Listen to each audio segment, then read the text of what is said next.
Hi friends இன்றைக்கி சண்டேனால இன்றைக்கி fish தான் ஃப்ரெண்ட்ஸ் மார்க்கெட்டில் வாங்கிட்டு வந்தேன். பாருங்கள் ஃப்ரெண்ட்ஸ், இன்றைக்கி வந்து ஊலா மீன். இந்த ஊலா மீன் வந்து கருப்பு ஊலா மீன். இது வந்து ஒயிட் கலரில் வந்து கம்மியாக தான் இருக்கும், கருப்பாக தான் இருக்கும் மேக்ஸிமம். இது நல்லா டேஸ்ட்டாக இருக்குன்னு சொன்னாங்க. பாருங்கள், இது வந்து மொத்தம் 3 மீன் வந்து இப்படி பீஸ் பண்ணி வாங்கிட்டு வந்திருக்கிறேன். பாருங்கள், இது ஃபுல்லாக ஃப்ரை பண்ணுறதுக்கு. இந்த பக்கம் வந்து அதனுடைய இந்த பாருங்கள் மண்டை பீஸு வால் பகுதி இதெல்லாம் வந்து குழம்புக்கு, இது வந்து ஃப்ரை பண்ணுறதுக்கு ஃப்ரெண்ட்ஸ். இந்த மீன் வந்து 1 கிலோ வந்து 700 சொன்னாங்க.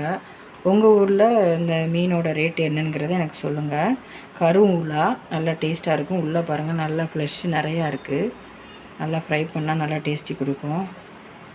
ஓகே ஃப்ரெண்ட்ஸ், இதை நான் வந்து மேரினேட் பண்ணிவிட்டு இது குழம்புலாம் வச்சுட்டு உங்களுக்கு நான் ஃபுல் வீடியோ போடுறேன்.